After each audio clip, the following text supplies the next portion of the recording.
Ladies and gentlemen, welcome to the Court Martial Podcast. Introducing your host for this evening first. He is the host with the most from the West Coast, the Bay Area Brawler, Skyler Greenberg. And his partner, he has colonized, energized, and revolutionized the podcasting wrestling world today. Your Colonial Champion, Sean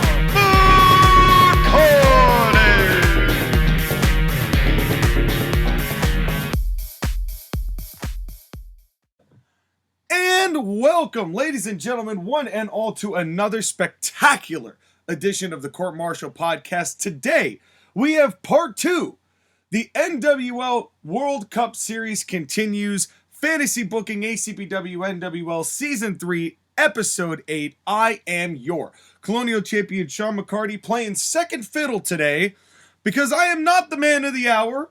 I am not the man with the power. I am not too sweet to be sour. In fact, I can get quite salty when I lose the right video game. But that's not about me, it's about him. It's a man who kicks out at 2 in any situation, even though he doesn't know the referee is counting because he's not looking the right direction and his vision's blurry. Back off the injured reserve, Skyler Greenberg, Bay Area Brawler. How you doing, bud? I'm doing okay. You know, my jaw's recovering from being hit in the mouth. But hey, like any good babyface, I get back up. That's right. And you were sorely missed last week because I had to deal with South Carolina's audience. And I sorely missed your very much analytical critiquing means of dissecting my show. But now I get to return the favor with you here today. Yes, I'm looking forward to being mercilessly pulled apart by your analysis. Or praised. Well, you know, we don't know whether I pull you apart like a stringed cheese or whether you remain intact, hard and firm like a slice of Parmesan. We won't know until we get into that, but we've got a little bit to do first. Get a little business to take care of. Now, Skyler, last week, I was doing my show and Josh getting filled in your seat for the news. But now, because you're doing your show this week, I figure that I will now take your seat and do news myself, but I'm still using your intro. Roll it.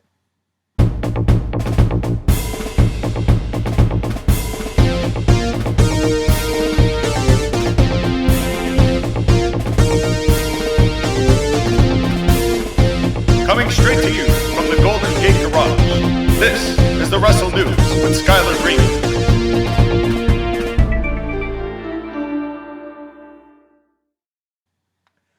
That's right, folks. It is the news of the week with your Colonial Champion, Sean McCarty, here to deliver as best as I can. We got about 5 pieces, more or less. Are you ready, Sky? Yes. All right, so we're going to start with an invisible piece of news. John Cena has set a Guinness World Record. Did you know about this, Sky? Yes, I've heard of this. Yes, so John Cena, as posted by Phil Hall from Wrestling Inc., as of yesterday, John Cena has been recognized by the Guinness Book of World Records for granting the most wishes through Make-A-Wish Foundation, totaling, and get this, folks, 650 since he began working for the nonprofit in 2002. That's a lot of wishes. Yes, but in a way, it almost kind of feels like a low number. I feel like he could have done more. Well, I don't know what the protocol is for that, and John's a busy man. I mean, I'm sure that the fact that he's able to do that over the course of a 20-year wrestling career and more, on top of all of the hard work that he does as an actor or as a wrestler, and you know what the schedule of wrestling's like. Yeah, I know, and if anything, he probably would have been able to do more if we could see him. Yeah, it's such a shame, and I wonder what kind of satisfaction the kids get out of that, because, you know, if you can't see John, then, like, what wish are you getting granted? I wish to see an invisible cloud of air talk to me. And I'm sure you get to see a T-shirt and a pair of jorts. And the fact that 650 people wanted to see a floating pair of jorts is pretty surprising. But yeah, but for real, congratulations to John Cena. He's the ultimate, like, babyface who actually is a babyface. Yeah, it's a hell of an accomplishment. The one person you can't fault for never wanting to turn heel because he had kids at stake. Because he loves the children. That's right. Well, speaking of Bray Wyatt, I'm glad you said that, because that's the next piece of business. Now, Bray Wyatt has been floating around certain things. He's posted a photo on Instagram of himself looking rather cut. He liked a Brody Lee tweet, and now rumors have been swirling around ever since the start of this White Rabbit gimmick. And I wanted to get your take on this White Rabbit gimmick. Do you think it's Bray? And if not, who do you think they give this gimmick to? It could be Karrion Kross, but he's already there. It has to be Bray Wyatt, right? Well, I would think so, because it is he is a Triple H guy. I would hope that maybe some of the Gaga is taken out of it, because, you know, Vince did himself a hell of a job making sure that Bray Wyatt was the least marketable human being on this earth. But I don't know. I don't know. Everyone says it's Bray Wyatt, but I'm getting kind of speculatory that it may not be him. I think it's pretty clear it's Bray Wyatt. Like, there isn't anybody else who has that type of really... that we know cryptic type of... I don't know. It could be a new person, but I don't know who in NXT fits that bill. No, I don't either. And I doubt that Triple H would want to put an NXT guy and then give him a big old gimmick like this. But it's interesting, because do you think that Bray right now fits into the dynamic of what WWE is doing right now? It depends on who they have him feuding with. Which would be who? Everybody's hurt. Okay, realistically, who on the roster would you be interested in seeing Bray Wyatt wrestle against or feud against? Well, that's kind of my point. It's like, if it is Bray Wyatt, like, what does it do for WWE's roster? Not a whole hell of a lot. It's Bray Wyatt trying another gimmick again. And yeah, but because he's had results with previous gimmicks, it's just the mileage varies. Well, and, you know, maybe Triple H will get something else out of him, you know, something different out of him than Vince did, you know, but it's difficult because all we've ever seen of Bray Wyatt in WWE is a very intriguing gimmick, then eventually get beaten into powder. Or set on fire in one case. But that's Vince McMahon with every new person that comes up. I have to squash the new people in favor of the old stars. Yeah, well, they made a living out of it with Bray Wyatt for years, with multiple gimmicks. And do you think it'll be the same now under Triple H? Because there's been a lot of stuff that has not changed under the direction that he doesn't want to change. For instance, his discussion about blood that he feels is unnecessary at this point. You know he has to say that because he's the booker of a publicly traded company. Well, and you yeah. can't say, yes, I want my wrestlers to bleed. Yeah, I don't know. It's just, to me, this whole thing with Bray Wyatt, just, if it is Bray, I don't know what they do with him. They can't put him in the title picture and then have him lose again. But who is there for him to fight?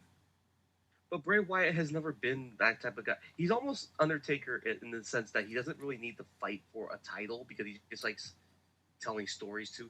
I don't know. You're right. There's a lot of things that have to go, and it depends on who they match him with, how well they tell the story, and what else goes on.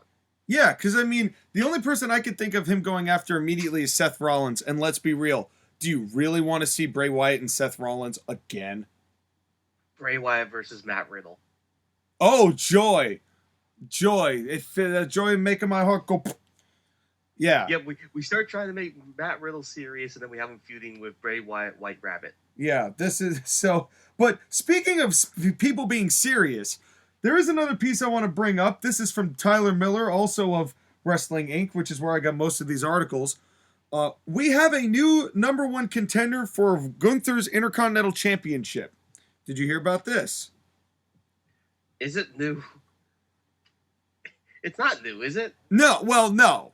It's a new challenger, but it's a challenger he's had before. It's Sheamus. It's Sheamus. So on SmackDown season premiere on October 7th, Sheamus and Gunther are going to have a rematch from Clash at the Castle. Here's my question to you. Do you think that they will put the belt on Sheamus here? If they weren't going to do it at Clash at the Castle, they're not going to do it here. Well, you say this, but if WWE, they know and they want to have big things happen on these network TV shows. You know, that's one of the things I think they're trying to do as far as like having the really good match between Ricochet and second person on Raw, who I cannot remember who it was, but it's someone equally as talented. And while I continue to forget who that was, I feel like they're still trying to push Sheamus as winning this belt and eventually taking it off of Gunther. I wouldn't be surprised if they do take it off on October 7th, especially because they'll probably have both of them in one of the War Games, I'd imagine. Particularly with Imperium. You could. I struggle to think, okay, you're giving this big push to Gunther. Why would you take the title so soon from him? Potentially to set up a feud with Roman Reigns. I mean, I wouldn't do it. I would keep Gunther as a heel and have him continuing to be the incredible, just mid-card guy he's been, elevating that Intercontinental belt. But if they're going to give Sheamus another rematch here, I wouldn't be surprised, given the way that first match was received, that they don't give Sheamus a W here. Should they? Probably not. Will they? Oh. I wouldn't. I mean, Gunther's only had the belt for literally 101 days. He's only had it for 3 months. You could keep the title on him for longer. And I think you should. Like a good year or so. Because he's that talented to have the matches that are required to have a year-long title reign. I just don't see Sheamus winning and then doing anything else besides that. Unless Sheamus is starting to turn, there have been talks about Sheamus retiring that have been going around for about a couple of years now. You've reported a few of them yourself, Sky. Could it be that Sheamus wins this belt kind of honorarily, Gunther wins it back, and then Sheamus kind of closes things out? Could. I don't think it's going to happen, but who knows? I thought it was an interesting matchup, and it's a matchup that went so well the first time that I might even be interested in watching SmackDown on October the 7th just to see it again. That would be amazing if you were to watch SmackDown. I might. Well, we'll see what happens. But there's a show that neither of us are going to watch, and that's Impact, which leads us to our next piece of news. This is also from Tyler Miller, reported today, because last night, during the Victory Road event, which I'm guessing you didn't watch, Sky. I didn't even know it was on. Me either. Well, Bobby Fish made his debut on Impact. And the crowd goes mild. And, well, he got a microphone, and he basically just said, he's been a lightning rod of controversy, even though he was in the news for all of a hot cup of coffee. And he was interrupted by Impact roster members Raj Singh and Mahabali Shera. Get hype. No. So what do you think do you think Bobby Fish is going to do literally anything in Impact? I'm sure he will, but we won't know about it. That's right. If a wrestler wins a title in Impact, does a tree fall down in the forest? Does a tree hear it? Sound? If something happens on Impact, does a tree hear it? No. I would say probably not. The more interesting thing to me was the whole report that Bobby Fish was trying to convince Kyle O'Reilly and Adam Cole to leave AEW and go back to WWE. Well, which they legally cannot do, as Tony Khan has made sure to remind us from time to time. But speaking of Tony Khan, we've got just a couple more pieces of news, and both of them involve AEW. The first one is about AEW's potential expansion with a new media partner. Have you heard about this, Sky? No. This was reported by Fernando, forgive me for probably mispronouncing this, either Quiles or Quiles Jr. And if a new report is to be believed, Brandon Thurston of WrestleNomics is reporting that AEW and top sports streaming platform DAZN have had discussions about potentially becoming media partners. Thurston noted that AEW and DAZN have been talking about possibly striking a deal to air their shows in the United Kingdom, but that such a deal has yet to materialize. Thurston believes that talks between the two sides will continue as AEW looks to have a presence in other regions. Now, I believe that the reason I find this interesting is that there's a lot of fighting promotions like boxing, and I believe the UFC also uses DAZN. Does it help AEW to work with a company that works with other fighting promotions like that? Should they get it? Okay, if you're doing the zone, you're trying to grow internationally because that's what the zone really is. Right. As much as it works with live stuff in the United States, its main base is with international and reaching an international audience. I like this actually. Like, I like this a lot because the idea is that if you're trying to say that, hey, we're a combat sport, we want to be recognized as a combat sport, let's get on to one of the streaming sites that does combat sports, and the Zone does. It's a smart move for AEW, I think. And also, why limit yourself to the American audience that only likes a certain amount of people that you put on it when you can expand internationally and put on a bunch of other stars that maybe your whole schizophrenic show presentation might actually gain viewers from different areas that might be into the things that you're putting on as things that just the American audience is being exposed to. If you really want to go schizophrenic, you got to go global so that people of every kind of wrestling you present can enjoy it, even if it's all amateur hour bullshit. Of course, the trick is that if this is really happening, then I wonder what's going on with everything that's happening with Warner Media Sports and the Discovery merger, and whether or not AEW is going to survive on TNT or TBS or whatever. Well, the reason I brought this up is that I don't necessarily think that with everything that's going on with the suspension and the executive vice president and the investigation, and I'm sure what will eventually be a Warner investigation or Discovery investigation, AEW may be thinking about backup plans. And it's not the worst idea in the world to do. Is to, just in case this goes south here, is there a place that we'll be able to show our show? And I think that that's worth doing for Tony Khan, but it's also not, as far as I would imagine, not breaching any contracts to do so, because it's not necessarily the same kind of media that we're discussing here. But an interesting little piece. But now, we have the main event of news. And that's AEW Dynamite Grand Slam. There's a few things that happened on this show. I'm going to just read through a couple briefly. Let's start with Chris Jericho winning the Ring of Honor World Championship from Claudio Castagnoli. Chris Jericho is 51. Did he cheat? So, the walls of Jericho get locked in, but Castagnoli rolls through, stomps away on his opponent before busting out the giant swing, catapults Jericho into the turnbuckle, follows up with a lariat, 2 count. Jericho then grabs his bat, Castagnoli catches it, yet he is sent towards the referee, which leads to him checking himself. Jericho hits a low blow and the Judas effect and wins. Okay, at least he cheated.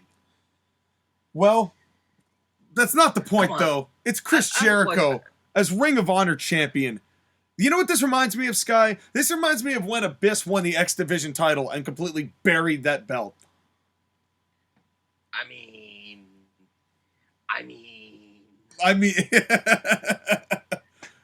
Does it not feel like this is a Vince McMahon type of move? I'm going to take an indie darling and crush him with one of my guys. This, you know what this also feels like? When the Big Show won the ECW championship. And everyone was like, all right, this belt's dead. And no fault to Big Show, because he was doing good work at the time, but still. You can't tell me that Castagnoli's going to come out of this better for working with Jericho. He won't. He won't. And was there really a purpose to take this off of Castagnoli? Other than to further add to the Daniel Garcia hoopla that no one really is caring about? Create buzz? Well, it must have worked, because here we are talking about it. But he wasn't the only thing that happened on that show. Because not too long after that, we have new tag champions. As the Acclaimed have finally won the AEW tag team titles. and yet it seems like they will not allow Max Caster the rap ever since Jim Cornette said he liked it. It gets heat. Yeah. Well, and also, heat. I would imagine that he can't really rap right now and not say something about the current situation, and I believe Tony has probably asked him not to do that. That was actually confirmed at the Dynamite after they said, please don't rap about him. Yeah. So they've probably been interrupting it on purpose just because they know the next time he opens his mouth, he's going to have to talk about it. Yeah. Because they're expecting, the people are expecting it at this point because that's what he does, is get those one-liners, even though it doesn't necessarily match to the beat that he's doing. But here's the question. What do you feel about the Acclaimed? Now that they're the tag team champions. Because they're really one of the first homegrowns to win titles in AEW. I'd like to watch more of their matches to see if they don't look like everyone else's matches. That would be the way that I would view them. I don't think I've ever gotten a chance to see the Acclaimed in a proper tag team match. Unless it was FTR. Yeah, and I don't know. Did we watch that match? I'm sure we've seen it a couple times, but again, it's just one of those things where I really am hopeful for them, but I just don't have the faith because of the tag team division they're in. Well, I don't have the faith because of Tony Khan, period, and anybody in AEW because of Tony Khan, period, full stop, end of sentence. So that's really not much of a surprise. Then there's the next thing that goes on in this matchup, or in this matchup on this show, and that is the return of Saraya or Paige. What do you think of this? We don't know if she's going to wrestle, but it seems like she might. I really hope that she is healthy and she doesn't break her goddamn neck. We felt the same about we felt the same about quite a few people actually, but remember we felt that same way about Edge? I feel that way about watching Sting. Yeah, and Sting still wrestles. I forget that sometimes. But Sting still wrestles, and he has to dive every time. Edge's situation is a little bit different because he actually took time away to heal, and his situation was not as bad as Paige. Paige was literally being held together by duct tape and glue. Well, how long has Paige been out now? It's been probably 4 or 5 years. She hasn't wrestled since 2016. It's been 8 years. I really just don't have the desire to watch her. I don't want to see her wrestle because if she wrestles, and she breaks her goddamn neck, well, AEW is going to be gone. Well, I hate to watch it. This is the irresponsibleness of Tony Khan signing people with medical issues and injuries and permitting them to wrestle because it is a ticking time bomb. It'd be one thing if you could dependably rely on the person you're working in the ring with. Like, for example, Edge came back and picked a fight with someone he knew he could reliably work with in Randy Orton.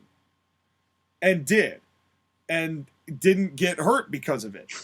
And who on the women's roster can you say is 100% surefire going to be safe? Toni Storm, probably? Yes, but Toni Storm's moveset is power bombs and a lot of suplexes, and I just get scared thinking of Toni Storm and Paige wrestling. Right. I know Toni Storm's very safe, but her moveset is very high impact. Well, all I'm saying is, like, if people were shitting on Sasha Banks saying that she nearly killed Paige, Sasha Banks is safer than 3/4 of the women on this roster. And I'm not a big fan of Sasha Banks myself, but when your options are Toni Storm, Serena Deeb, and maybe Dr. Britt Baker. Yeah. I understand why your hesitation and why you'd be nervous. Because I would also be nervous. And and finally, and then we're going to get to the good stuff of this show, we have the final piece of Dynamite, which is, of course, Danielson versus Moxley for the belt. And Bryan Danielson passes out of a headlock, and Jon Moxley is now a three-time AEW heavyweight champion. Recently signed ACPW talent Jon Moxley, no less. Who gives a shit? I do, because I drafted him. But you'll see. You'll all see. You just wait. Listen. I have nothing against Jon Moxley as a person.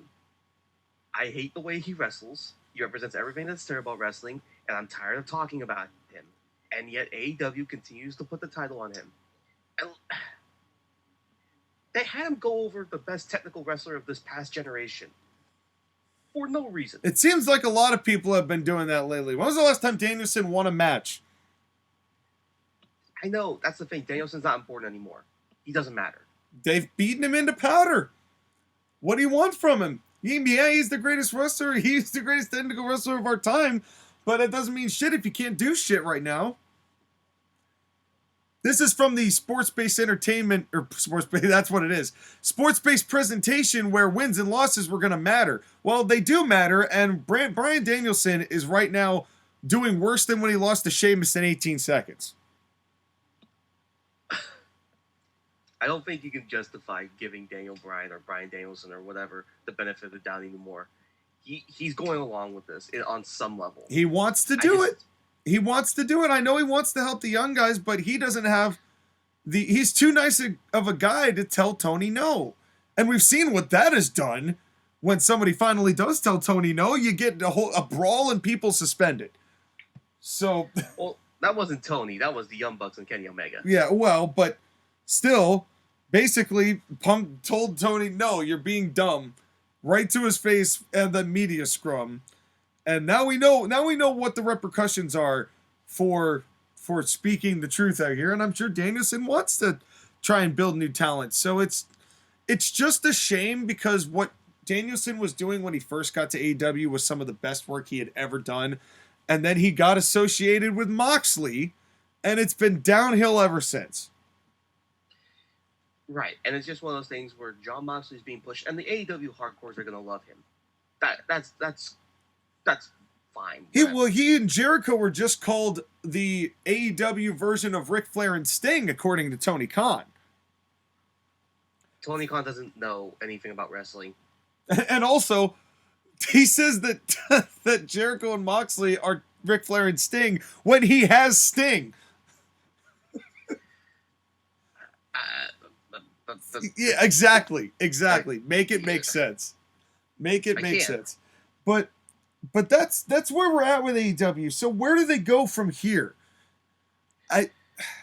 Well, you know who the number one contender is. Well, it's MJF, but do you really think with the new right. He can cash in whenever he wants. The new number one contender is Adam Hangman Page.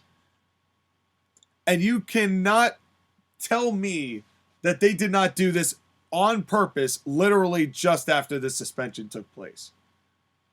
This is your answer, folks. There's been word circulating around that Tony Khan's going to buy out Punk's contract. And at this point, I believe it. Because if they're doing this, they're literally saying, okay, we're taking the Bucks side, gigantic middle finger to Punk, and they're going to throw away the best thing that happened to that company. There was no way it was going to happen because look at who the company is named after. And they're going to ride that ship right into the goddamn ground. And at this point, we're just watching it circle the drain. But that's AEW. And the thing about AEW is that the people involved are completely incompetent. The people at the top are completely incompetent. We've said this many times before, but there is one place where competency reigns supreme, and that is on the West Coast at the National Wrestling League. It is time, Sky. It is high time that we get into a show that we have waited a month and change to hear. And I know you've got some things to do beforehand, so I'm going to let you take the ship and sail it wherever you'd like to sail it. Let the winds ever blow in your favor. Sky, the floor is yours. Alrighty, folks. Welcome to the National Wrestling League's World Cup Series quarterfinals. We're down to the Elite Eight. Yeah. But we can't say Elite Eight because that's been trademarked. It's the ecstatic, the excellent 8. The exceptional 8. I like that. The exceptional 8. There you go. Right. I was actually going to do announcements, but we're going to save that for later on in the show. All right. Let's get into the show. Let's get into this. Let's do it. I'm looking forward to this. Now, quickly, we're going to shot at the rankings real quickly. Basically, the exceptional 8 are the top 8 ranked wrestlers in National Wrestling League. Alexander Hammerstone's number 1, Keith Lee number 2, Lashley number 3, Jacob Fatu, our international champion, number 4, Drew McIntyre number 5, AJ Styles 6, Austin Theory 7, Richard Holiday 8. That makes sense. And then Kevin Owens and Sami Zayn slide in at 9 and 10. All right. Sounds like an adequate ranking system to me. Yep. Now, we're going to start the show with our general manager, or our interim general manager, Eric Bischoff. He's back. Oh. And he's better than ever. By the way, the show's in Los Angeles. Oh, boo! Hello, Los Angeles. How you doing today? Boo. It's me, Eric Bischoff. I'm here, and I'm so happy to be your general manager. I thought last month's show was very good. Let me know how the show was. How do you think I did in charge? Boo! Boo! Man, I have to say, this crowd, you got a lot of energy. But where were you during the last season when the Lakers missed the playoffs? Oh, yeah, you weren't there. Boo. You didn't like the team. You suck. You suck. You suck. You suck. But actually, I'm here and excited to do the quarterfinals of the World Cup. I'm interested to see how these matches go. But something's come up. Everybody here knows that I, Eric Bischoff, the genius of all geniuses, well, I'm the smartest man alive. But even I am getting up there in age. I'm not going to do this forever, as much as I would love to do it forever. I'm 67 years old. So I think it's time that I find a successor. And that is why I have decided to hire an assistant general manager to help me out with the running of this ship. And you want to know what? I picked a man who is smart, handsome, and talented, just like me. In fact, he reminds me of a young Eric Bischoff. And he's going to do exceptional. His name is Pat McAfee. Boo! But that sounds great. But boo! Oh, boo! But yay! But boo! Oh, I'd love that. Hello, everybody. I want every single son of a bitch to shut the fuck up right now. Boo! This is my time. I am Pat McAfee, and I'm running this show with Eric Bischoff. Thank you, Eric, for those kind words. Only a handsome, smart, and talented man like yourself could give me the compliments that I deserve. And listen here. This show is going to be the best show ever because Kurt Angle isn't here. And Kurt, please stay retired. Because if you come back, you're going to get wiped out. But let's get the show started. So Pat McAfee is the assistant general manager to Eric Bischoff. Oh, I would love that. Pat McAfee is any sort of authority figure in any sort of wrestling capacity. I am 100% in for. And Pat McAfee, period. I am 100% in for. In any capacity in professional wrestling, I am in for. So I would definitely be down like with the one person who could do any job in professional wrestling. Ring announcer, got it. Color commentary, got it. He could be a referee. He could be a wrestler. He could. He's proven he can be. And I think this is a good spot for him because it's in a space where he would be wrestling only the amount that he probably would in real life, which would be a handful of matches, but they're important when he does. And this would be a really good spot for someone like Pat McAfee, whose schedule is so limited because he's so goddamn busy doing everything else, that I like this a lot. I like this positioning of him. Yep, and Eric Bischoff basically would be putting in one of his cronies as an assistant, further cementing his power and keeping Kurt Angle away. Smart. And the ultimate irony being that Kurt Angle had basically this role with Vince McMahon in 2001 to 2002. And now the tables have in fact turned and Kurt is on the receiving end of such. Yeah. Now, Sean, I'm going to apologize for you before we begin this first match. Why? I'm afraid to ask why. So this show has 2 multi-women matches. The last one is going to be an interesting one. I'm looking forward to it. But this first one has every other woman in the division that's not in the second match. Oh no. 6-woman match. Mandy Rose versus Dana Brooke versus Naomi versus Ty Conti versus Big Swole versus Jade Cargill. Oh my god. Oh my god. The amount of pain, my heart. Wow. By the way, Jade Cargill wins in 6 minutes. 6 minutes. Well, at least it's short. It's a whole bunch of messy forearms and botches, and I'm sure a dive that didn't look good that everyone just lined up for. But good for Jade. Jade needs to win. Do you want me to give these women time? Absolutely not. No. Make it quick and painless. 6 minutes is about as much pain as I can endure in a match of that kind of ilk. All right, good for Jade, though. She gets a win.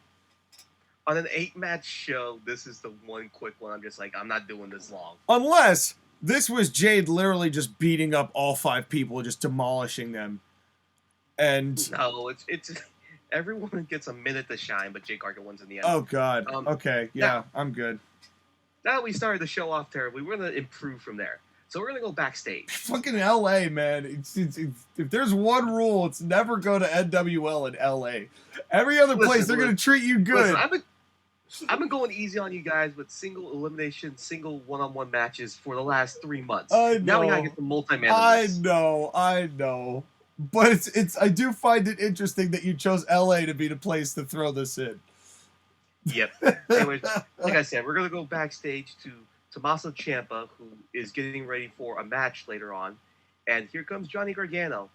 And Johnny's like, hey, Tom, I just wanted to thank you for the last few months. I know it wasn't easy when I eliminated you in the tournament, but I really appreciate you saving me from Jacob Fatu. And of course, Tommaso's like, listen, I got your back. I know things were tough, but you've really proven to me that you've changed. And maybe I was just a little bit too angry at you in the past. And Johnny's like, no, you had the right to be angry. I was a coward. I was a yellow belly coward. But you and me, I think we can do something special. Do you agree with that? I said, yeah. Johnny, do you really think we have a chance in this match coming up? Well, Johnny says, you know what they say. The only way we're going to have a chance is if you do it yourself. And then they grasp hands. And you get the Batman action or the Mermaid Man and Barnacle Boy sign that says friend. Yeah. No, good. I'm glad that they've now the fences have officially been mended. And now we'll see what they can do with the tag again. I mean, I feel like that is still always going to be both of their best strengths. Like, they've had their moments alone. Like, don't get me wrong, Tommaso's singles run as champion was great, but really the best moments he had were also in dynamic with Johnny Gargano, and I really do feel like the sum is more valuable than the individual parts, and as that has been proven, so I think you're going to get more mileage out of DIY as a unit rather than as 2 individuals, especially given the kind of other talent you've got on top of your roster right now. Right, but I couldn't just put them back together after you told the story of them having the fallout. I had to build up to that trust. No, you mended the friendship. It took a long time for this to come together. So it's definitely worth the payoff now to the build. Well, here's the thing, is that they're backstage and they're doing this. They're like, okay, let's get ready to go. But they hear sounds. And it sounds like people fighting. And Johnny's like, hey, you hear that? And Tom's like, yeah, let's go check it out. So they walk out of the locker room. They go into the hallway. They walk down a little bit the hallway. And they see AJ Styles getting his absolute shit kicked in by Kevin Owens and Sami Zayn, who are assaulting the hell out of him. And they throw him into a guardrail. And Johnny and Tommaso and a couple referees have arrived. And now they separate the 3 of them. But AJ is feeling his stomach and he can't really breathe. And Kevin Owens and Sami are yelling at him like, you took us out. Take this, bitch. Or something. Yeah, that's definitely a Kevin Owens classic right there. Yep. It's Kevin Owens and Sami Zayn, after both being eliminated by AJ Styles in the tournament, taking their frustrations out on AJ. It feels like Kevin Owens and Sami Zayn always find a great time to be sore losers about something. And that's been their MO literally the entire NWL creation. It's been they lose, they get upset, they cry about it, they attack somebody, rinse, repeat. And I'm not saying that as a knock. I love that as a character trait where they're like, you lost, I lost. Let's both be mad about it. And I love that dynamic between the two of them. So, but this is not going to look good for AJ, who I assume had a match tonight. With Jacob Fatu. Yeah, oh no. And that's next? Well, next match is a tag team gauntlet match. Oh heavens. So it's 7 tag teams. Heavens. The winning tag team will be the #1 contender for the tag team championships against the Usos next month. Okay. So let me give you these tag teams. Oh boy. Motor City Machine Guns. Okay. DIY. Yeah. The New Day. Yeah. NXT Generation, Dominik Mysterio and Rex Steiner. Yeah. Kings of Strong Style, Shinsuke Nakamura and Kota Ibushi. Okay.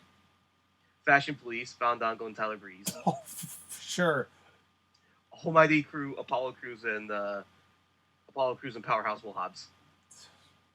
So this is basically how do I get everyone on this who I have been neglecting because of this tournament onto this pay-per-view? You know what? Gauntlet. All right, let's see what happens. Let's see what happens. I'm voting for Breezango. Well, they're gonna start the match. Running the table, wire to wire, make it happen. And their first opponents are NXT Generation, Dominik Mysterio, and Rex Steiner. Yeah, okay. How long does this last? 5 minutes, NXT Generation wins. All right, that's no surprise. The next tag team is the Kings of Strong Style, Kota Ibushi and Shinsuke Nakamura. Okay. And they wrestle another 6 minutes. Finish for this match is that Dominik Mysterio is getting ready to do a frog splash on Shinsuke Nakamura. Kota Ibushi comes up, Rex Steiner, they get involved and they just walk out of the ring. Dominik Mysterio goes for the frog splash. Shinsuke gets out of the way and hits him with a Kinshasa cover 1, 2, 3. I think that's fair. However, Rex Steiner has gotten back into the ring, has a chair, and hit Shinsuke Nakamura in the knee. Oh no. No more Kinshasa for Nakamura. Yep, and he keeps beating him and beating him and beating him. Here comes Xavier Woods and Kofi Kingston, and they start fighting Rex Steiner, and then throw him out of the ring. Fair. But then they have to compete in this match. And they're not necessarily being heels, but it's just like Shinsuke has one knee. Shinsuke's trying to get the tag to Kota. He finally does. Kota starts firing up. But when he goes for his finisher, Kofi gets in the way, stops it from happening on Xavier Woods. Shinsuke tries to get back into the ring, but Xavier Woods kicks Shinsuke Nakamura out. He defeated Kota Ibushi. New Day cover 1, 2, 3. So no one has lasted more than one opponent here. Nope. So far. Next one is the Motor City Machine Guns. Okay.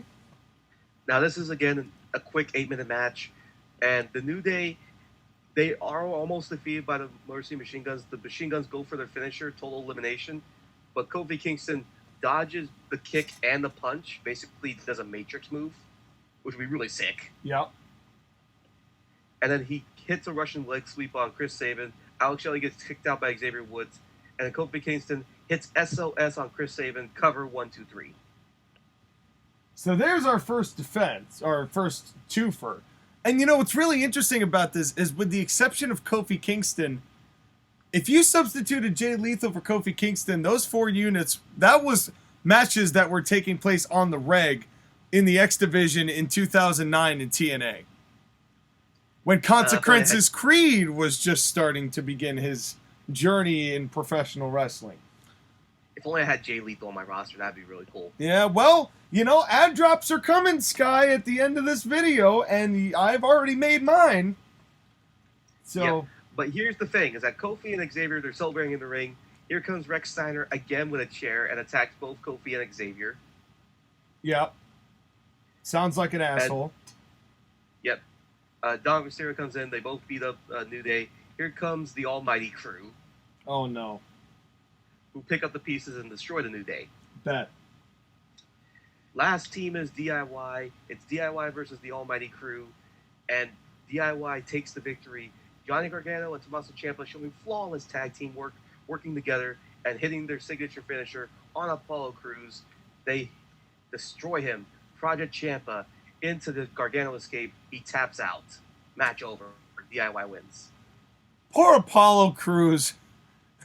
this guy is literally the greatest fall guy in the history of this faction. He takes so many pins because you can't pin Hobbs, you know, because you can't pin Lashley. Yeah, so what are you gonna do? So it's like that's what has to be done.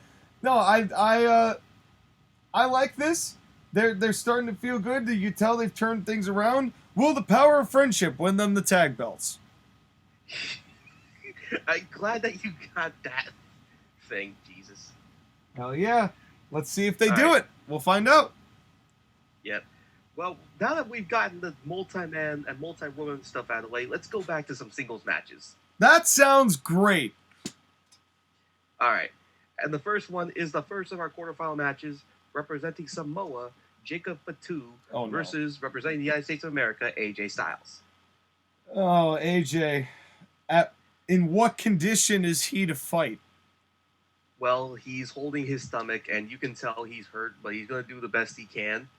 Jacob Fatu kicks the shit out of... Sorry, continue. Yeah, Jacob Fatu comes out to Hungry Like the Wolf, and then the Jaws theme plays the entire time he beats the piss out of AJ because he smells blood in the water. Yep, he's kicking the shit out of AJ Styles. AJ fires up for a comeback. He even does the phenomenal forearm, but he can't make the cover because his stomach hurts too much.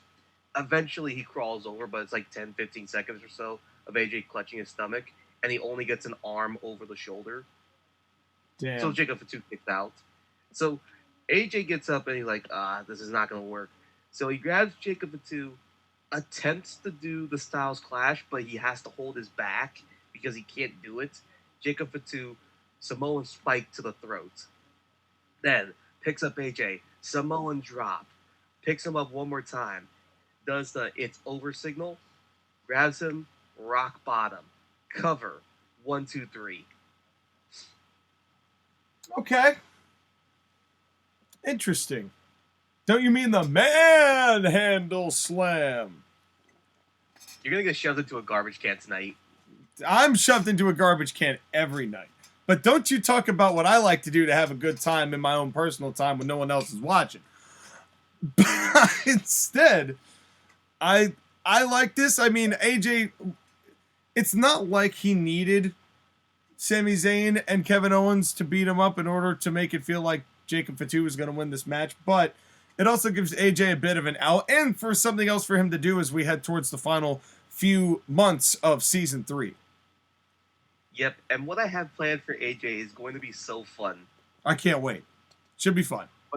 But Jacob Fatu is in the Final Four, and he's doing everything that Roman Reigns needs him to do. That's all he wanted, but eventually they're going to be staring down the barrel of what happens if Jacob Fatu wins, and there's already been a little tension there in the family. Yes, there is. Now, the next matchup. Representing the United States of America, Austin Theory versus representing the United States of America, Alexander Hammerstone. God, what an interesting matchup. While I see NXT Generation trying to help Theory advance here, I would be really surprised if Hammerstone is not in the Final Four of this tournament. This match goes 15 minutes. It's the first of the really long matches besides the gauntlet match. Yeah, that was, yes. Hammerstone is dominating Theory for the first bit of it until, predictably, Dominik, Mysterio, and Rex Steiner get involved, because of course they do. They provide the distraction right, and a chop block for Theory. Theory works the leg of Hammerstone. Hammerstone starts making the comeback.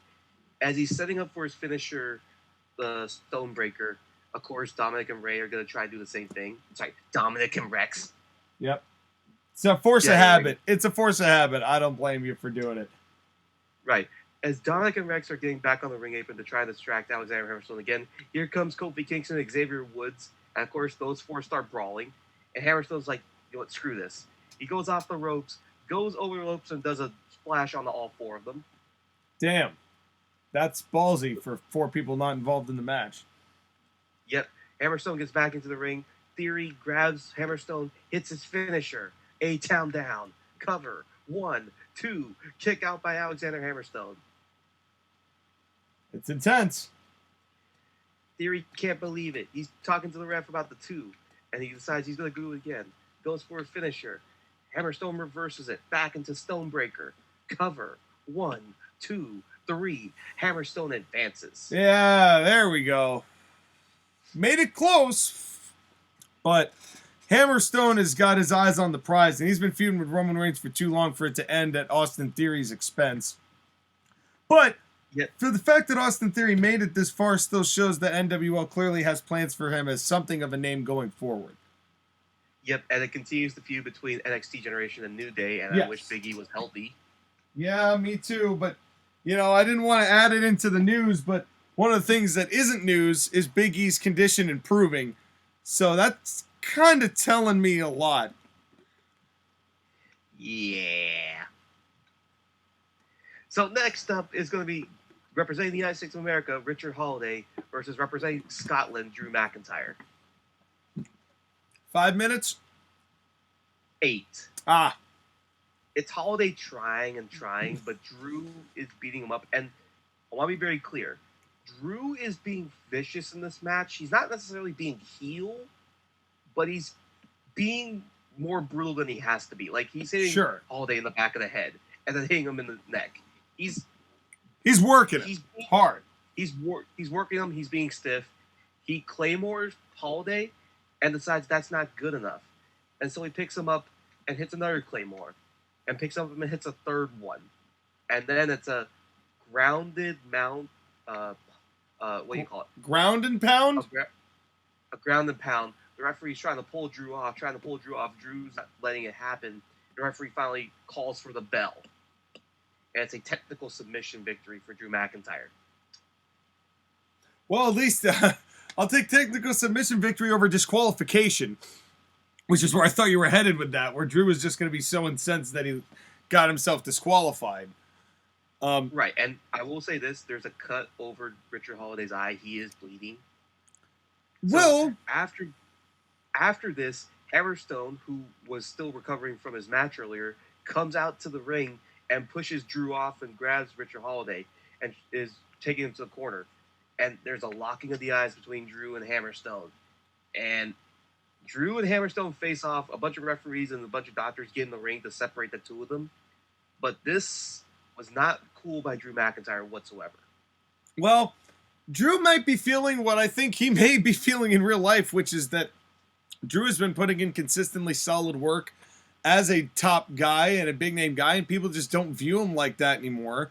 And Drew wanted to make an example out of Richard Holiday, show that I'm still just as vicious and just as capable and just as worthy, especially because he's been in the main event scene for years, with Roman Reigns and at this point, and everyone's kind of not talking about Drew. And Drew probably got a little upset with that. But here's the thing. There are a lot fewer ping pong balls now than there were before when you're doing the crane and picking the matches.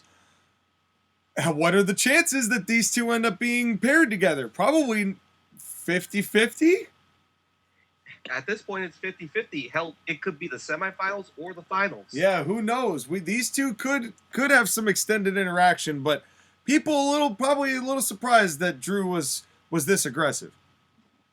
Yep. Now, of course, here's the thing: is that Drew and Hammerstone and Rich Holiday are led off. Keith Lee is making his entrance, and as he gets into the ring, I'm back. Leave this man alone, Eric, leave this poor guy alone. I have to say, after watching the first 3 quarterfinal matches and the amount of interference that has happened, I feel that there needs to be more safety for this match. I bet. Because Keith Lee, I have your best interest in mind. With that said, I've changed my mind and decided to add a special referee for this match. And that special referee is my assistant general manager, Pat McAfee. Boo. Boo this. No. LA And does just not to add- like this. And just to add a little bit more of protection, I'm choosing to have Powerhouse Bull Hobbs and Apollo Crews serve as outside ring enforcers. This is a Protect shakedown. Lee This, from everything. this is such a scam. What is this? Arn Anderson does the right thing and gets fucking fired, and Eric Bischoff's like, yeah, fight a 4-on-1. Good luck, motherfucker. What the hell's happening on this show? Well, Eric Bischoff is using logic and reasoning, which is why Arn Anderson got fired. Yeah, apparently. Damn. So anyways, it's Bobby Lashley versus Keith Lee. Is it though? Is it Bobby Lashley Pat versus McAfee is Keith the Lee, special or is this referee. Bobby Lashley and Pat McAfee and Powerhouse Hobbs and Apollo Crews against Keith Lee? It's basically a one-sided lumberjack match. Oh God. Good luck, I guess. Yeah, so Bobby Lashley, of course, wrestles Keith Lee, and whenever Keith Lee gets a pin, Bobby Lashley is covered, and Pat McAfee does the extended 1, 2, those types of things. Yep. Whenever Keith Lee gets pinned, Bobby Lashley, Pat McAfee does a quick 1, 2. Keith Lee has to kick out very quickly. Ah. It leads to the head. Of course, he gets attacked from Apollo Crews and tapped by Powerhouse Will Hobbs. He makes his comeback on Bobby Lashley, and then he takes out both Apollo Crews and Powerhouse Will Hobbs by basically going outside the ring and running them over. Of course. And of course, he gets Bobby Lashley. He hits the Spirit Bomb, Power Bomb, but Pat McAfee, as he's doing the 1 and 2, he grabs his knee and he realizes he's hurt his knee. Keith Lee can't believe it, so he puts his hands on Pat McAfee. And as he's doing so, Bobby Lashley, arm between the legs, low blow, does the hurt lock. Pat McAfee immediately calls for the bell. Bobby Lashley wins. This is some horse shit. Boo! Boo! Boo all of this. LA, why do you hate LA? Boo! Because they were the ones that birthed the Young Bucks and Kenny Omega and Pro Wrestling Guerrilla. And the Kings. And the Kings. Although I do respect And the Jonathan Rams. Quick. All of LA is a black hole. Of cinematic adventures. Yes. So, it's... Wow. I mean, by any means necessary, right, King? You know? Got to do whatever it takes to win, if that means literally just like stacking the entire deck against Keith Lee. Oh, But man. the fact that it took sacking the entire deck and Keith Lee almost still won. Yeah. That's a ridiculousness, but like it or not, Bobby Lashley's in the Final Four and he's got the office behind him. Yeah, but think of that Final Four. Bobby Lashley, Alexander Hammerstone, Drew McIntyre, and Jacob Fatu. That's something. That's a big Final Four, man. That is a beefy Final Four. Yep. And who will be the one that they will be wrestling against? The NWL World Heavyweight Championship match, the co-main event, Roman Reigns versus Seth Rollins. I am main eventing with the women again. I mean, you definitely have established that women can main event on your show, so I'm not really that fazed by it. But I am a little surprised that for the first title defense in a while, that this isn't main eventing, but I'm sure there's a good reason why. Other than you hate Los Angeles. Well, they wrestle a 16-minute match. It's the Roman Reigns Seth Rollins match. I'm not going to go that far into it because we've seen it so many times. I know what you're talking about. The finish for this match is that Roman is going for the spear. As he hits it, Seth Rollins tries to go for the pedigree, but kind of misses. So he ends up DDTing Roman Reigns, but he still gets the brunt of the spear, right? Sure. And they both hit the turnbuckle. Basically, Roman hits the low turnbuckle with his head in that DDT. Seth Rollins, the top of his head hits the turnbuckle. They both go down, right? Yes. And the referee starts counting. 1, 2, 3, 4, 5, 6, 7, 8, 9, 10. A double count out. A double Yes. KO. Yes. And Skyler, are you personally attending these shows?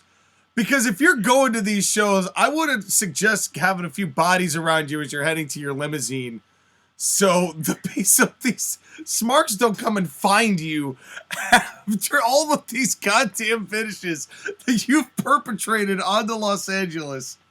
This vendetta is gonna get you hurt, sir. If LA is the cesspool you've spoken of, then there's gonna be people on your ass.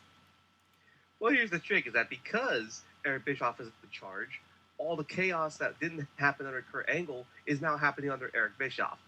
It sure is. Although Because Kurt Angle Eric was in Bischoff charge during the 2 disqualification main event, but and he made amends like, "I'm sorry, Los Angeles. We'll never do it again." Eric Bischoff says, "Screw that. I want the drama." well, I will say this. Double countout is fine because that doesn't, they both get knocked out. What can you do?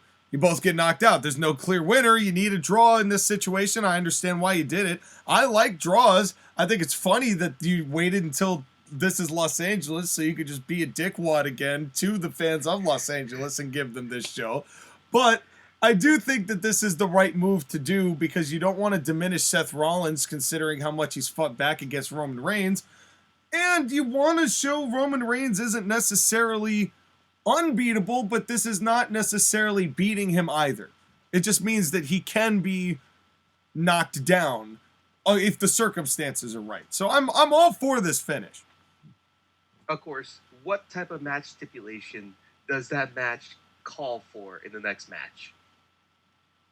Last man standing? Yes. All right. Where they can both get knocked out again. And Forgot that happened during the AJ. That happens constantly with Last Man Standing. That's actually, I'm glad you brought that up because that bothers me. There are so many draws in Last Man Standing matches that the stipulation has almost lost all meaning. I would really like to. It hasn't happened in a main match for a while. I was worried they were going to do that during Brock Lesnar and Roman Reigns, honestly. Yeah, I mean, I think if it had been Vince, that's probably what we would have gotten. Possibly. I think what we got instead was amazing. Yep. But yeah, now we're going to move on to the main event. And the spoiler surprise for you, Sean, NWL Survival Games. Oh boy! We haven't seen Survival Games in a minute. It's been a full year. It's been more than a year, actually. Yeah, it sure has. And this is the first Survival Games featuring the women. Can you reiterate the rules for the fine folks at home? I shall. So this match has 8 wrestlers in it. It will start with 2 in the ring and another wrestler entering the match every 3 minutes. This is a little bit different than the one I had with the men because the men had 6. But because this one has 8, there's going to be a shorter amount of waiting time. That's fair. And because there's no rankings with the women yet, the wrestlers will enter at a random draw. As has been pulled out of a hat. Yep. The ring is surrounded by a cell, Hell in a Cell. Wrestlers cannot leave the cell once they've entered the match. If a wrestler leaves the cell of their own accord during the match, this will be considered a forfeit. Right. The usage of weapons is strictly prohibited, and any wrestler caught using a weapon will be disqualified. That's right. I remember that. Good rule. I did the first one, I had weapons, but at the same time, I'm just like, every single cell match has weapons. I like that rule. It's a good rule. Yeah, I wanted to differentiate this match from every other match that we see with Cell. Sure. And finally, eliminations occur by pinfall or submission inside the ring. The last woman remaining will be the NWL Women's Division World Champion. Now, very clearly, there's a couple of other stipulations for this match. Are you ready? Let's hear it. Now, the 8 participants are Bianca Belair, Toni Storm, Nikita Lyons, Rhea Ripley, Charlotte Flair, Sasha Banks, Becky Lynch, and Bayley. Yes. If the 4 horsewomen successfully eliminate every other woman in this match and those 4 are the last ones standing, the match will be declared over and the horsewoman will be the unified champion, all 4 of them at the same time again. Sure. But if Bianca Belair successfully retains the title, none of the horsewomen can challenge her for the title. Ever again. As long as Bianca is still champion. Okay. Now, if any of the other women win the match, they will also be champion, and the horsewomen will not be allowed to challenge them while they're champion too. Okay. So it's win or you're done. It's win or you're done. All right. So the 2 to start the match will be Bianca Belair and Charlotte. Oh, man. Bianca's running the gamut. Yep. I like it. She got the draw of coming out first. Charlotte comes out second, and that would be just fun. It'd be a good start. It would definitely be a good start. But, of course, they wrestle a lot. It's Charlotte and Bianca, so there's a lot of athletic spots, but neither of them are able to get the elimination before Bayley comes in. Right. And now you can get eliminations during this time as well. It's not exclusive to when everybody's in the ring like it is in War Games. Yep, you can be eliminated at any time. So right. Bayley comes in. Charlotte is still recovering. Bianca and Bayley start wrestling, and Bianca starts doing all of her power stuff with Bayley. Bayley, of course, is trying to fend her off a little bit. But Bianca says no. She powers around. Charlotte gets in, hits a chop block on Bianca while Bianca is trying to hit KOD on Bayley. And the two of them start working together. But before anything else can happen, here comes Nikita Lyons. Okay. Nikita Lyons comes in. She hits a couple of really powerful kicks. She kicks Bayley in the head, kicks Charlotte in the head. She's working on them. She's suplexing them. She picks up Bayley to go for her finisher, but Charlotte comes off the ropes and hits a spear on Nikita Lyons. Cover 1, 2, 3. Nikita Lyons is eliminated. She ain't ready. She ain't ready. I gave her a chance to shine a little bit in this match because I think she deserves it. But Fair she's enough. Not ready to be in the main event. Yeah. No, agreed. I kind of expected you to do this just given how much we know about Nikita Lyons, but it's fair enough. I mean, she definitely has got the look that you want people seeing her in some capacity at this point. Yeah, show her off, let her do a couple of cool things, but then let her develop more because she needs more time. And she needs more. She's only, 23? Something like that. I mean, this woman has a lot of potential. It's just she needs time. She needs time. Yep. Now, the next woman in is Toni Storm. So now it's back to 2-on-2, basically. Yep. But, of course, neither side can get the advantage before the next woman comes in, Sasha Banks. Okay. Now the horsewomen have the 3-on-2 advantage, and they're working them down until Rhea Ripley comes in. Now it's back to 3-on-3, but Rhea Ripley is powering through the horsewomen and basically destroys them until Becky comes in. Now we have 7 women in the match. All right. It's go time. Yep, it's go time. Now, importantly, Sasha Banks is working on Bianca. She has her in the bank statement. Bianca Belair, on pure power, lifts her up and puts her down. And here's Charlotte Flair, of course, with a big boot to Bianca as Bianca gets up. And Charlotte's telling Sasha to hold her. Sasha Banks holds Bianca Belair. Charlotte goes off the ropes for the spear. And as she's going for the spear, Bianca gets pushed out of the way by Toni Storm. And Charlotte ends up spearing Sasha Banks. Okay. Charlotte can't believe it, but before anything else, Bianca Belair and Toni Storm push her off. And Bianca gets the cover on Sasha. Bayley and Becky try to get involved, but Toni Storm stops them. And Sasha Banks, 1, 2, 3, gets eliminated. So we're down to 6. We're down to 6, but more importantly, because Sasha Banks has been eliminated, the Horsewomen can no longer have that stipulation of if they all remain, they're all champion. Yeah. So this is it's going to be interesting now because now it's every woman for herself. Yep. Of course, Charlotte can't believe it. Becky and Bayley get into the ring and ask what the hell happened. And before Charlotte can explain, Sasha Banks punches Charlotte in the face. That sounds like Sasha Banks. Yep. Charlotte can't believe it, so she grabs Sasha Banks and suplexes her. Okay, this is going poorly for the horsewomen. Yep. Bayley and Becky are trying to separate the two of them. Becky ends up getting an elbow from Charlotte in the face. That's no good. So, of course, Becky gets pissed. She grabs Charlotte, hits the Exploder suplex. I hate that name sometimes. Yeah, I do too. It's not fun. The Exploder. The Exploder suplex. Bayley asks Becky what's going on, and Becky kicks Bayley in the face. Becky grabs Charlotte Flair and puts her in the cross arm. I can't remember her name. Cross arm break. The disarmer? Disarm. Becky has some of the worst puns for her finisher name. Yeah, they do. They've made a lot of them with her. And then Charlotte taps out the Becky Lynch. Well, you had to know that the horsewomen were all going to turn on each other eventually. It's funny that just the miscommunication has now caused them all to just completely implode like this, but you had to see it coming. But what a payoff this has been for almost a year of just waving their collective dick around. Yep. Of course, Becky Lynch is now, she's posing and celebrating, but she gets turned around by Bayley, who hits the rose plant. Cover 1, 2, 3. Becky Lynch is eliminated. Wow, and the horsewomen did it to themselves. The remaining people in this matchup are sitting there like, well, boy, we didn't have to work nearly as hard as we thought we would. Yep. Now, of course, as this happens, Toni Storm hits the hip attack on Bayley. Bianca Belair comes in, hair whip to Bayley. Rhea Ripley grabs Bayley, riptide, cover 1, 2, 3. Bayley is eliminated. Horsewomen are done. Now it gets interesting. Yep, it's Toni Storm versus Bianca Belair versus Rhea Ripley. And Rhea Ripley takes advantage of the two of them. She basically overpowers both of them. It requires Bianca and Toni Storm to work together, but Ripley's too strong. And Ripley, she's trying to finish off Toni Storm with a riptide.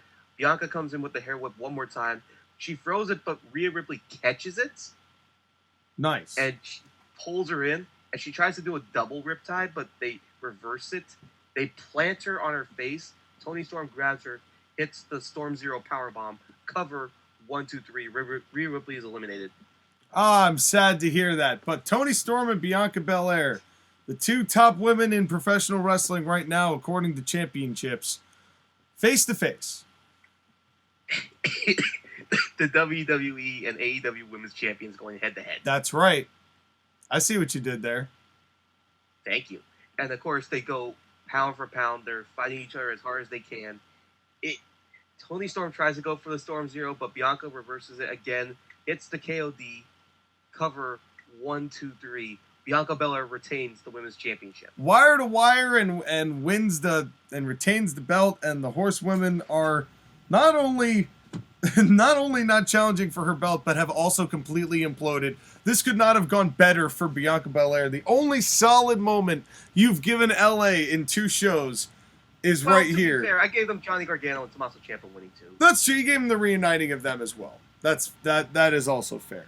Love and friendship in the air, as well as 2 giant middle fingers up the butthole. So, yep. So now, you get a little bit of everything. Well, that it could also be part of love as well, but that's a different story.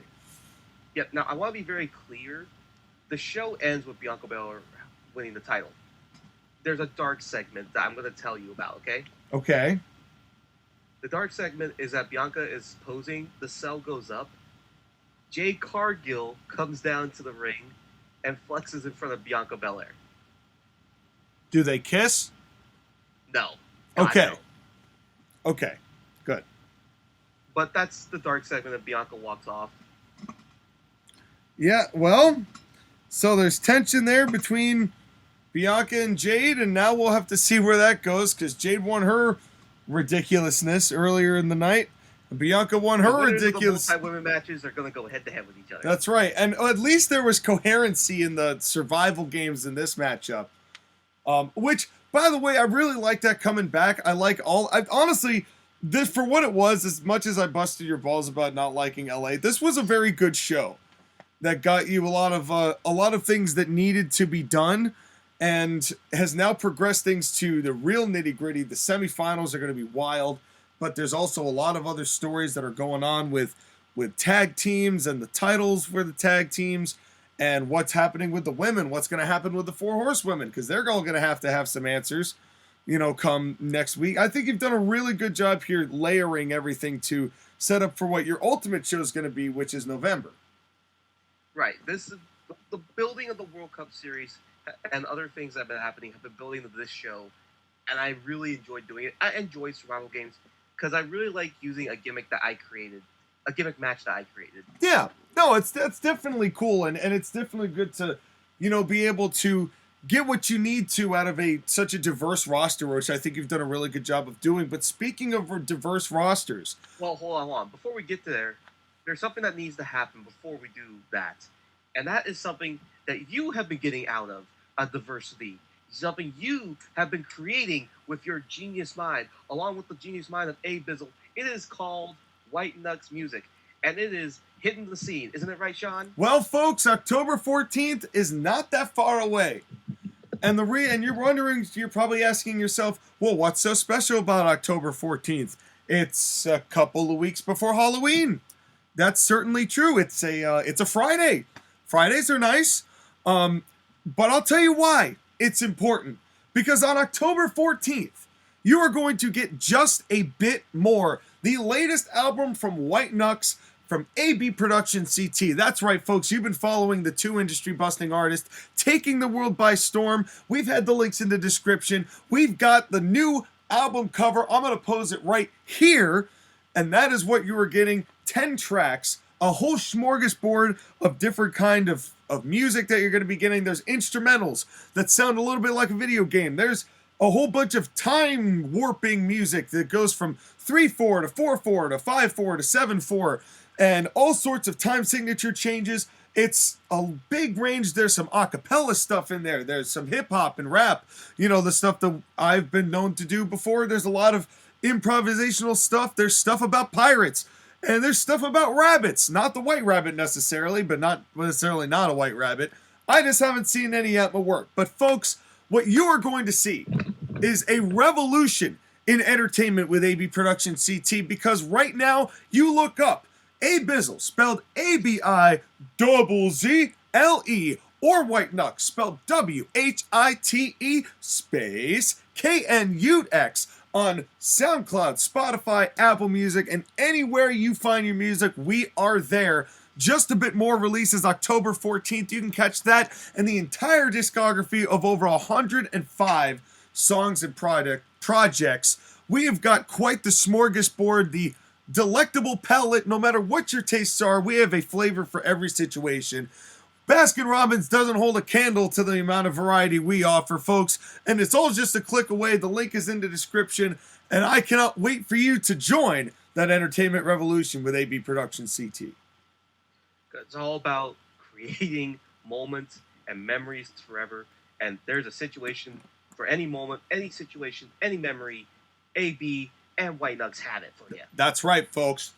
You know, and we're excited to be able to bring this. And of course, Mixed Bag 2 is going to be coming in November, so stay tuned for that. We don't have a designated date just yet, but we're coming out with that, so stay tuned. A lot going on over in that camp. But speaking of camp, sometimes you got to kick people out of your camp, and sometimes you got to add people to your camp. But from what I hear, Sky, before we get into the ad drops, we've got some announcements rolling. Announcements? Nani? Yep, I have some announcements. So, because of things that have been going on in my real personal life, and because of travel and change of work, I'm going to be missing the next 2 weeks of shows. So, I'm probably going to miss Extreme Rules Review and the show after Extreme Rules. Well, it's a shame we're going to miss you, and we'll see if we even review Extreme Rules, but that means that it's either going to be me solo, or I'm going to go reel somebody in to give you some quality content. So, folks, we are going to miss Sky dearly, and I want to make sure that you send all of the hate mail about Sky not being here and how terrible I am without Sky. I want you to send that directly to the channel and put it in the comments.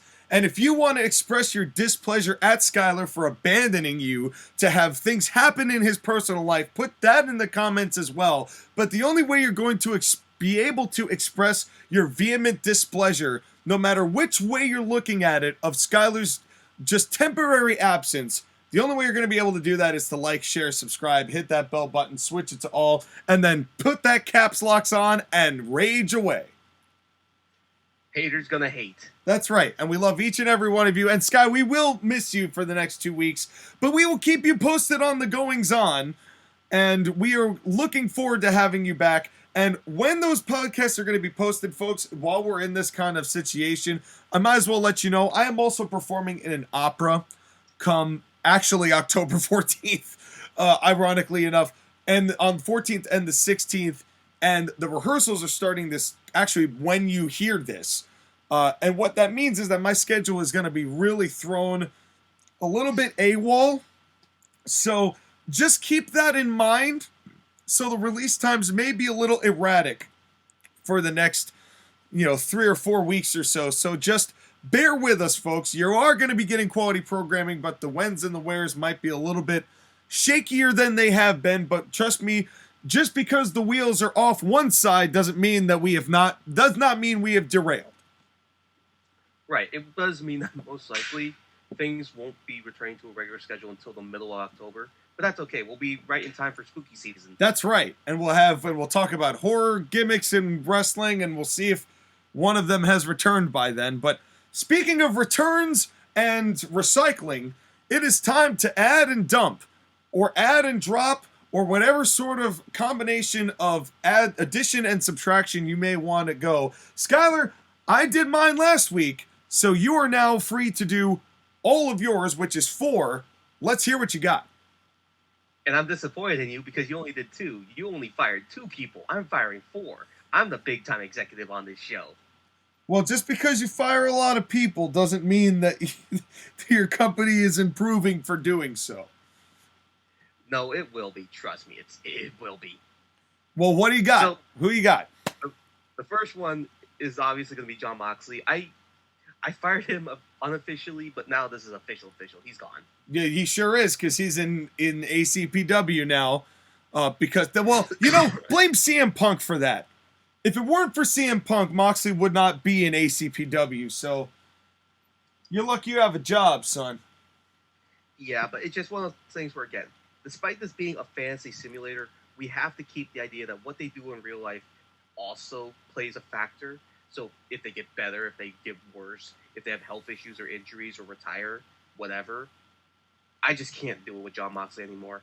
I understand. And folks, I'm not going to say that who knows how long Moxley's going to stay in ACPW. I just need him as something of a placeholder, and he's a good guy to do it with, because it's not like I'm a fan of Moxley's in this current form. In the way I'm going to use him, it's going to be different, because my reality is a fantasy reality where everyone's willing to do business, and if I tell them they can't do stuff, they actually don't.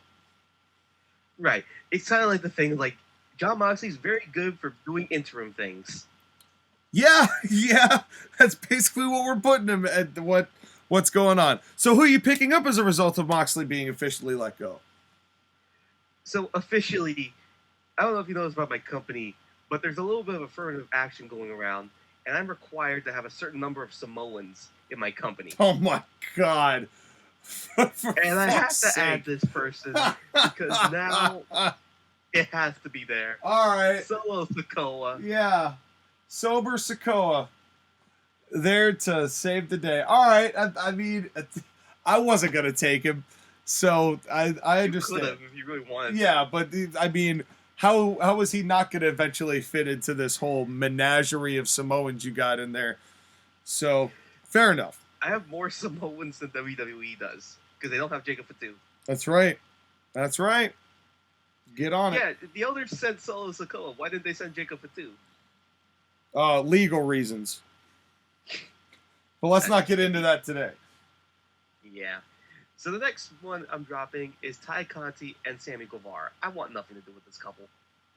Yeah, it didn't last very long. I didn't expect either of them to really be to really make much of an extended stay in NWL. There really isn't a place for them with what you've got.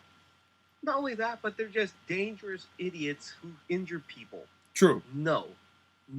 Fair enough. The heat they draw is not worth the fact that Sammy Guevara basically almost murdered Matt Hardy, and Ty Conti basically broke Ruby Riot's nose off her face. Yeah. And also, that's another piece of news. She is Ruby Soho is undergoing neck surgery. Oh, you know what? That may be because she got kicked off she got her nose kicked off and her head bent at a weird angle. Yeah. Yes, correct. If any real wrestling promoter employed these two, they would fire them for being dangerous, reckless spot monkeys. Yeah. Well, the king of the spot monkeys and the two princes of spot monkeys are probably going to keep their jobs while Punk loses his, so good luck with that one. With that in mind, I've decided to draft a tag team, and based off of the storyline that I've told in the main event, you can already tell what this tag team is going to do. It's Damage Control, Io Shirai, and Dakota Kai. Like the idea of dropping a guy to pick up a female. which may be the first time that that's ever happened. Because usually we make lateral moves. Here's the thing: Sammy Guevara isn't a guy; he's basically a bitch. Yeah, I mean, there's no saying who is actually wearing the pants in that relationship. Lord only, only they know. Only they know. The next one I'm dropping is Big Swole. Yeah, I think you've pretty much done all you can with her. I got what I needed to do out of her. I got affirmative action on that, and I'm happy with the affirmative action, but you can't play the race card your way to a title shot. No, that's about as far as you were going to get with that gimmick. Yep. Now this one, I'm adding a guy. And I'm going to say right now, I'm only going to get one match out of this person. And technically, he's already retired, but because he did have a match this year, he's still active, so he still counts for our rules. This is going to be really interesting because, Sean, I don't know if you know what I'm going to do with him, but you could probably already guess. Are you ready? I'm ready. I'm drafting Christopher Daniels. Okay. Please tell me Claire Lynch is not getting involved. No. That's all I ask. All I ask is do not get Claire Lynch involved. You leave that out, I don't care what you do with Christopher Daniels. No. I like Christopher. I like Christopher Daniels a lot. I have no qualms about that. And I wish that he had not been suspended and he had beat Claudio Castagnoli for the Ring of Honor title, but let's not get into that. Well, he was unsuspended because they found that he didn't have that much involvement. He was trying to stop it. Yeah, which sounds like Christopher Daniels. But in any situation, I like the ad. Again, you're only getting him for a cup of coffee, but it might as well be a hot cup of coffee, so I'm all for it. Yep. The last drop is the tag team of Shinsuke Nakamura and Kota Ibushi. Interesting. But here's the reason why. Shinsuke, he's going away for a little bit to learn a new hold. All right. Fair enough. Kota Ibushi can fuck off. Yeah, I think we've pretty much seen all we're ever going to really see or care about with Kota Ibushi here in the States, both in real life and in kayfabe. So I'm not against this idea. Anybody who sees New Japan Pro Wrestling and understands the drama that Kota Ibushi's been in, you have to remember that Kenny Omega is his best friend. Yeah, in a lot of ways, Kota Ibushi is the Kenny Omega of Japan. Yep. But that means I need to add a tag team, and this is going to be really interesting because, admittedly, the gimmick is not something I've worked with, and honestly, it will look better on your show, but I really want to add this tag team because I think that it's going to be fun, and honestly, brings energy to the tag team division that I don't have right now, and also, I appreciate the work. They've been getting a lot better, and for a tag team division that's supposed to promote tag teams but only been promoting single stars, the fact that they've become champion is pretty damn cool. I'm drafting the Acclaimed. I knew that was what you were going to do. As soon as I read the news that the Acclaimed won the belts, I'm like, oh, he's taking him. He's 100% taking him. Now that I've read that, I'm like, oh, without a doubt. But you just reminded me that one of the teams, if I can get them next year, that I would like to grab is the Gun Club. Because they definitely have the same kind of potential that the Acclaimed does. You don't necessarily need Billy Gunn to perpetrate that off, but they are a solid tag team that you could plop in a mid-card and make work really well. Well, actually, here's the thing, is that I was going to draft the Acclaimed before they won the tag team titles. It just happened that they won the titles after. Yeah, and it's good to have them. I think it's a good ad. I think that they will bring in some life that your tag division sorely needs. I think that is an accurate statement. And just know that I will attempt to do the rapping gimmick. Oh, I can't wait. I can't wait. I cannot wait. If your ball in the tiller sound is any indication, it should be a conking time. I cannot wait to hear your rap, Sky. I was just kind of hoping that you would pick them up because I really didn't want to do the rapping gimmick. Oh, no. It is far better this way. It is far better this way. I want to hear this. You have made me interested in what you do with the Acclaimed. Let's hear it. Let's hear it. I can't wait. But folks, Dustin, Look at me. Look at me, Dustin. Dustin. Look at me. Dustin, look at me. Yo. To be fair, that was because Dustin was being a douche and not looking at him. That was, but still, that was still one of the funniest moments of Max Caster. Thankfully, he's gotten much better than that. But I say I can't wait to hear your rap, Sky. But we're gonna have to wait because it is time to go to our first commercial break. Sky, enjoy your couple of weeks off as you fare in the world, and as well as try to recruit some talent for NWL and all of the various Skyler things that you do. Thank you. And good luck to you as you continue the opera train and prove to people that you don't just rap, you also classically sing. That's right. And while I stumble and falter trying to do these podcasts alone or with somebody else, folks, you are not going to be able to know who I'm working with until next week, because it's time to go to our first commercial break. Another great NWL show. We got some great ad drops. We got some great news and a lot more coming up next week. But until then, folks, thank you all for watching, and we will be right back right after this.